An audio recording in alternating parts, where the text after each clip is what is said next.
talking actors and directors who put on the show. We're talking playwrights and designers who you'll want to know. From the very first rehearsal to the final curtain call. We might be off Broadway, but we're talking about it all. 'Cause we're two local gals with global pals. It's everything, everything, everything theater. with Benita And Ellen. Hello, everyone, and welcome to the Everything Theater podcast Backstage episode. I am Ellen Cribbs, and I'm speaking like William Shatner for some reason. I don't know why. You're watching old episodes of Star Trek, Ellen, Maybe. or some commercials or something. Anyway, hi, I'm Benita Zahn, and this is the T-shirt edition. Mm-hmm. Yes, I'm sporting my Sondheim T-shirt, which I wore last week because we're recording this right after that episode. That's right. We're clean, that's because we're busy. Yeah, we're both busy. I'm in a show again, and you're directing a reading, and there's a lot. Everything Theater's busy, and we're launching something new tonight. So you're gonna all want to get in on this action, right? We call it the Green Room, and you get an opportunity to promote your upcoming event, and we get to read the copy. So because we know it's our show. So tonight's Green Room is sponsored by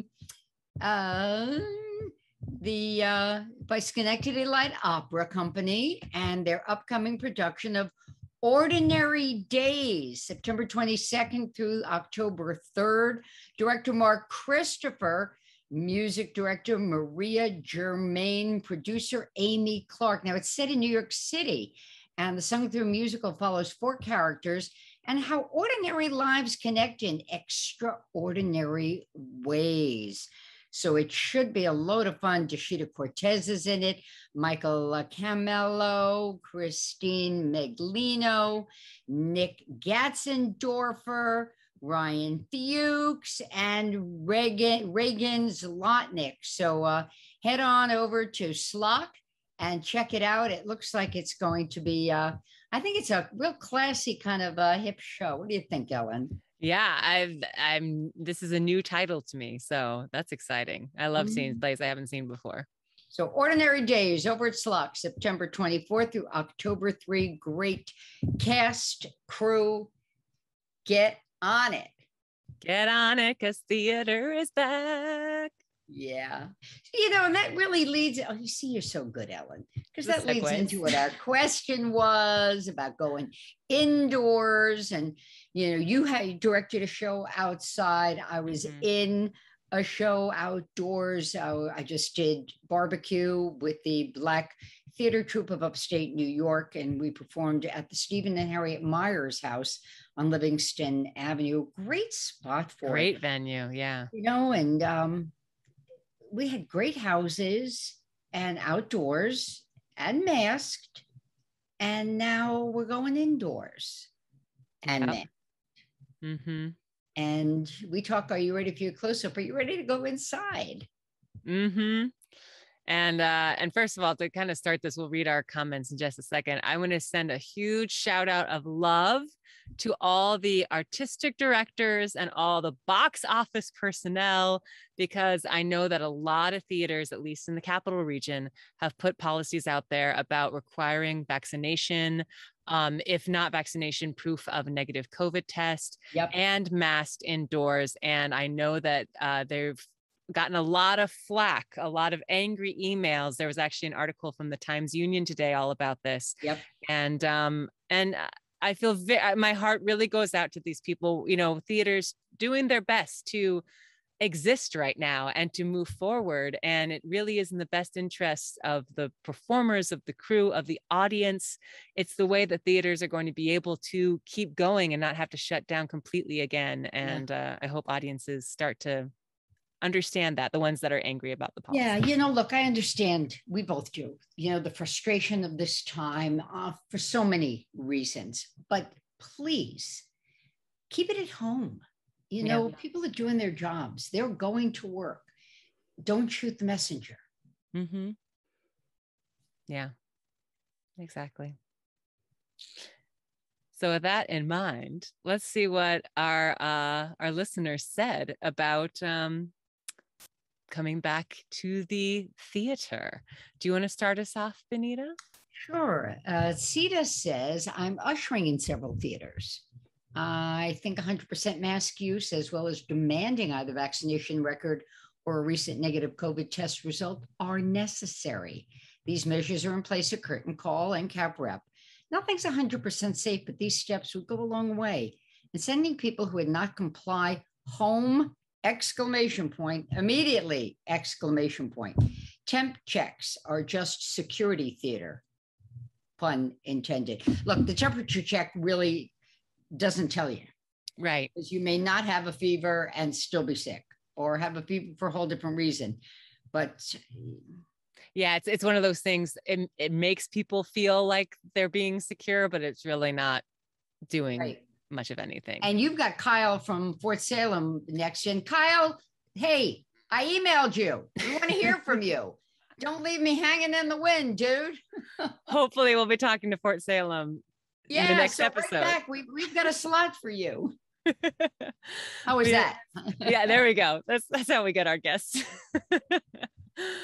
Kyle says, we're asking that all cast, crew, and audience members show proof of vaccination before entering the building.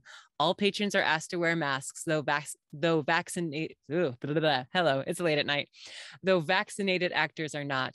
We're still not producing any large cast productions, so we can continue to reduce the number of people backstage.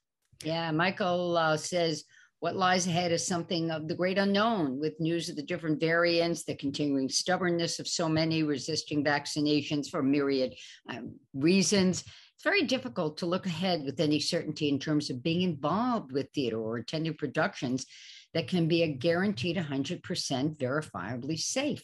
Theaters that insist on proof of vaccination, wearing masks, as employees social distancing and seating is the way to go. As a local community theater actor, I look forward to upcoming acting and singing lessons where the safety protocols are reasonably practiced. One singing in December, an acting gig I'm involved in May 22 will hopefully go on without a hitch. Keeping my fingers crossed it'll happen, but also prepared for whatever comes down the pike. Safety for all being top priority.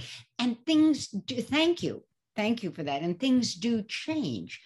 Just said we did barbecue outside, but for some concerns, we tested. The cast tested at the start. We ran 2 weeks, the start of each week of production. Everybody tested. It's a conversation I've been having with Steve Sanborn and Connie Lopez from the Two of Us Productions, where I'm doing Cabaret. We're doing that the second and third weekend in November. And I keep thinking, are we going to have a show? Yeah. You know, we're all vaccinated in the cast. But I asked Steve, I said, you know, as we get closer, have you considered having everybody tested? Because right now you can still test for free. Right. Yeah. Yeah. Couldn't hurt. Right. And that's the thing with, as you said, things change. And I hope that some people who are upset with the policy of being masked in the theaters and needing proof of vaccination or negative test will realize that this will not always be this way. You know, this is a temporary thing to hopefully get us through this hurdle finally, so that we can go back to normal. Right. And then, you know, maybe the spring, summer, we'll just be able to go enjoy a play. Oh, and not worry. Yes. Wouldn't that be lovely? Yeah. You got Patrick. Patrick says, the only theaters I would hesitate to attend are those that don't require vaccinations. I prefer a fully masked audience as well. As for my theater hopes for the fall and winter, I'm scheduled to direct 2 shows this winter, and I'm going to attend as many as I can. Rock on. Yeah. Ryan says, as an actor, I would really prefer that the cast and the audience be vaccinated. Proof of vaccination is a must, too. I'm not quite ready to take anyone at their word. You know, Ryan, it's a crazy world, but I happen to agree with you. Yeah. Oh, and that's the other thing for Cabaret. They're not going to seat audience in the first 2 rows. Masked anyway, just to give a little more space. That's smart, especially with a musical. Right. A lot of spit in musicals. Especially all that German. It's very Slavic. Let's see. Sarah says, proud that Schenectady Civic Players is requiring vaccines and masks from everyone in the theater, on stage, or audience. I feel bad for those who medically cannot receive the vaccination yet. But with Delta on the rise and kids not qualified yet to be vaxxed, I don't want to contribute to the spread. For me, I need the audience to be masked and vaxxed or proof of negative test to feel comfortable indoors. And I need these measures to actually be enforced by the theater. Because that's the other thing. This Times Union article was talking about an event, I believe, up in Saratoga, like a concert where people were given wristbands, and a patron noticed someone didn't have a wristband. They said, "Where's your wristband?" They said, "Oh, after a while, they just gave up because there was just so many people that they just stopped checking." Oh no! And that's the thing. Like, if that's the policy, personally, as me as an audience member, I want that enforced because that's how I feel comfortable going to that venue. Right. I totally agree. That, but I'm still going to go with my KN95. Yeah. Mm-hmm, mm-hmm. Viva La Theater. We should make them. See if we somebody do KN95s that say that. Let's see. Philip says, I'm directing Good People at the Theater Bond. That's Philip Rice in New Lebanon. It opens tomorrow night, which probably right there. And acting in Say Goodnight, Gracie at Curtain Call, which opens on the 23rd. Want to see them both. And he says both are indoors and both theaters require proof of vaccination and wearing of masks. I feel safe in both spaces. Break legs. Yeah, definitely. See, Ryan said, to be honest, I'm vaguely nervous. I have various health problems that would make COVID, even for somebody who's fully vaccinated, far less fun. Not that it's ever fun. That said, I'm still trying to engage in theater. I go in fully masked, and if seating is sit where you will, I find a corner I figure will get very little body traffic.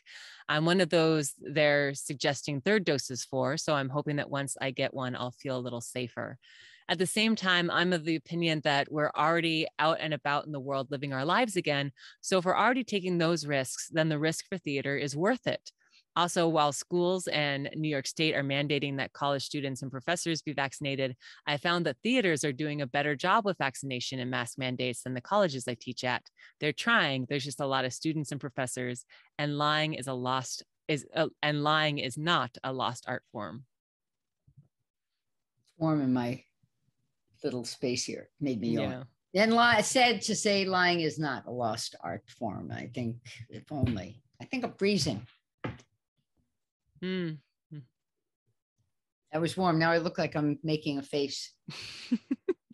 I keep freezing. It's been weird. I think my computer's tired. Steve says, we are getting out as we're able, but busy preparing productions of our own for the fall as well. All actors are vaccinated and tested, though unmasked for performance. And we're requiring proof of vaccination at the door for audiences, as well as masking for all patrons and staff while they are in the building. The entire theater, including restrooms, is cleaned and disinfected between every performance. We've installed MERV 13 filtration and enhanced the airflow to our auditorium, as well as having 2 air purifiers in our main stage that run on full until curtain. This is great. Then on low, once the curtain goes up, some limited capacity at present, so a bit of social distancing can be maintained. Coming up, 2 one-person shows, 1 3-member cast, and our big gamble, a 5-person cast in a show with a 3+ hour running time and 2 intermissions. We'll see. Keeping all of our appendages crossed, that will keep everybody as safe as possible. Steve. And that's another part of the equation here as a performer, is being vaccinated enough. Do you want your cast, your fellow actors to be tested on a weekly basis? Yeah. And I've noticed several theaters did choose to do very cast light shows this season. And Homemade just posted their season. They're playing their song, 2 actors, last 5 years, 2 actors, Which is pretty crazy that we're doing cabaret, but and just I played Sonia years ago up at the Fort Salem Theater. Oh, yay! Playing our song, so I can't wait to go see it. What a lovely play! It really is. The music, everything about it's just sweet, and it holds up. Yeah. I mean, the story holds up. Definitely. Let's see. Tony says, this is a great question. And while I'm sure this will be a widely unpopular answer, I'm going to say it anyway. I have little interest in attending shows where I have to wear a mask. It's uncomfortable. I can't stop thinking about it. I find it impossible to get immersed in what's happening on stage. I love theater with all my heart, and I certainly understand that from a financial standpoint, it simply can't go on indefinite pause. But personally, I'd rather find other ways to work around the problem. I love that we found so many ways to keep the spirit alive in 2020, and that so many of us stepped up and donated to keep theaters from going under while we waited for the pandemic to recede. Now that it's made a resurgence, I feel we should retreat, albeit temporarily, to that position again. Well, that's interesting. What do you think, Ellen? Close it down? Or put on a mask? I personally feel like it's time to put on the mask. I mean, it's a personal preference. I see where Tony's coming from. Sure. It's the mask can be distracting. I've only seen a handful of things in the mask, and the stuff that really engaged me, to be honest, like made me forget about the mask. But if it's not something that really grabbed me, then it was an annoyance. So yeah. You've flown though, haven't you? No, I have not. No, I've not traveled really. I've done a car trip. That's it. So I've flown. I've been on the train. I'm wearing a mask. I mean, you're wearing a mask for 2+ hours. Yeah. And there is no entertainment. Right. I just hope my book is engrossing. Mm-hmm. No, I get it. I get it. But I get it. Yeah. I don't want to close it down though. But I get it, Tony. Yeah. Yeah. Kelly says, I actually have a really hard time wearing a mask for a prolonged period of time. Asthma, deviated septum, all of the above. And then I get overheated and I have trouble breathing, which triggers anxiety and panic, which obviously doesn't help my breathing. So while I'm 100% on board with safety precautions that theaters are putting into place, it'll make me think twice before attending every production. I have 2 upcoming shows I'm planning on attending, fully masked and vaccinated, knowing I'll be suffering, but I'm willing to endure that to support my friends. Oh, Kelly, as an actor, as far as being on stage again, I think with my breathing struggles, I'll have to sit it out until it's safe enough to be mask-free again. I did a production over the summer where everyone involved, small cast and team, was vaccinated and felt very comfortable being mask-free in rehearsals.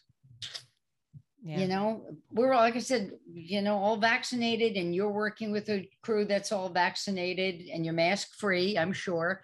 And I still think twice, don't you? Oh, yeah. Yeah, absolutely. I mean, anytime I hear about a breakthrough case, just sends my anxiety flaring up. Yeah. That's actually because we're actually rehearsing our reading outside for most of the rehearsals until we get to the very end. And it's been interesting because, you know, it's getting a little colder and we're losing daylight much faster than I thought. So our first read through, we started at 6 and ended at about 8:30, and everybody had their cell phones out and were using their flashlights because we couldn't see anything. All in the name of safety. Right. Yeah. Let's see. Dan says, after vaccination and some semblance of distancing, the indoor environmental issue is ventilation and air movement. Invisible and barely quantifiable, not likely the audience, actors, or managers' areas of expertise. I recommend the theater purchasing a CO2 sensor to inform the probable turnover of fresh air. If CO2 is, say, 420 ppm, then you are outside and at minimal risk of inhaling someone's exhale. Up to 1,000 ppm, then, that has been considered adequate ventilation pre-COVID.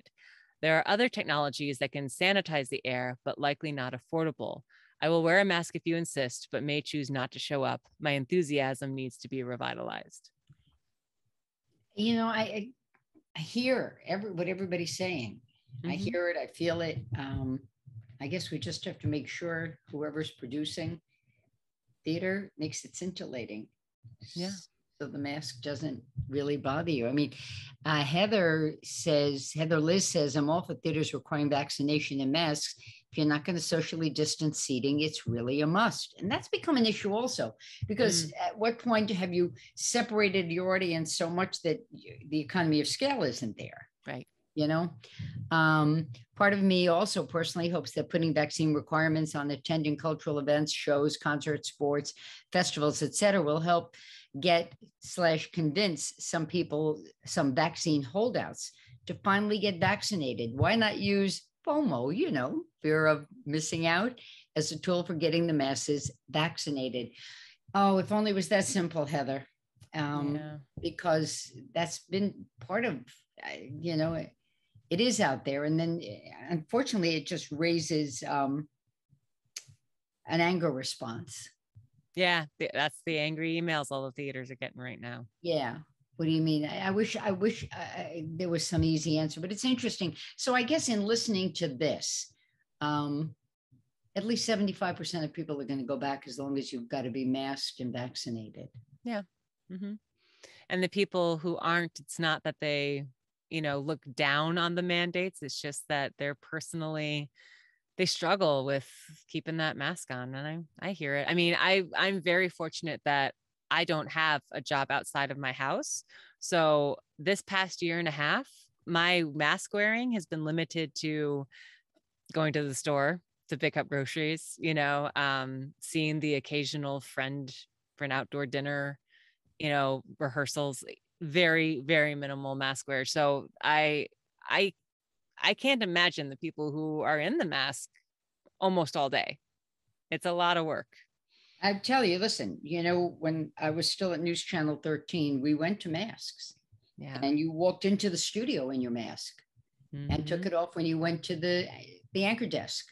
And if you had to run out and detank, as I'm fond of saying, you took the mask with you, and they're not masked now. And I'm in once a week and I think about it,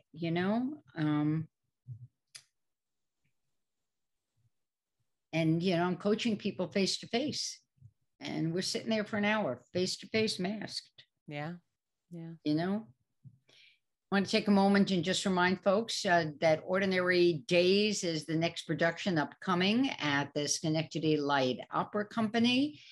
They open on the 26th and run through October 3rd. September 24th to October 3rd. Star-studded cast of local performers. And if you would like to have your show promoted on Everything Theater, if you want to get into our green room, just drop us a note and we'll be happy to send you the rates for it. But it's the best buy in town and you don't need a mask to advertise with us, and we don't have to see your vaccination status. We just want to help promote it and drive as many people to your show as possible. Wishing you all the very best. And don't forget that the Tonys are this weekend. If you didn't hear our episode last week with Adam Dermer talking about the Tonys, check it out. And we should debrief about the Tonys next Backstage episode, I think. Yes, I think so too. So are you going to dress for them, Ellen? Probably not dress, but I always make fondue. That's like my award ceremony snack. Really? Why fondue? It's fun. I used to hold parties for the Oscars and the Tonys. This past year, obviously that didn't happen, but I didn't want to be denied my fondue. So I fully understand.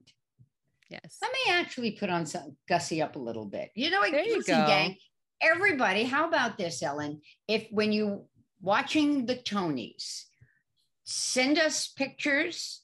Yes. If you cooked up something great, if you're getting together with your vaccinated friends, whatever you're doing for the Tonys, what you're eating, what you're wearing, send us your pictures. Let us know what's gone on. We'd love to see them and share them. I'm so excited. It's going to be a good time. So yes, we'll debrief about our Tony outfits next time. Right. Let's face it, for some folks, Ellen, it'll mean a shower. That is true. And washing your hair, which I should have done. I'm relatively clean, so we're good. It's been fun. It has. So when's your reading? Oh, yes.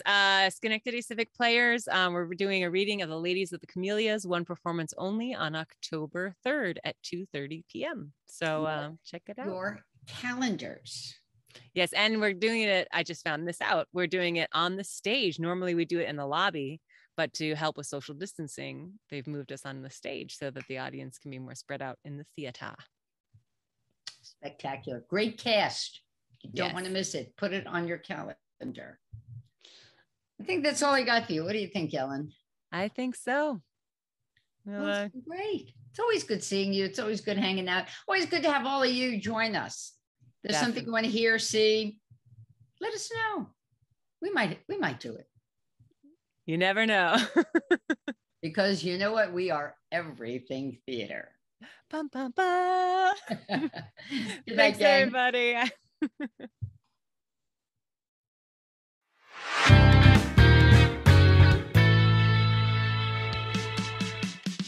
Thank you so much for listening to the Everything Theater podcast. Special thanks goes out to Alice Grinling for our photography and Justin Friello for composing our amazing theme song. Please remember to subscribe to our podcast and follow us on Facebook, Twitter, and Instagram. If you want to share your thoughts or what's going on in your theater community, you can reach out to us on social media or through our email at everythingtheaterpodcast@gmail.com. Till next time, it's everything, everything.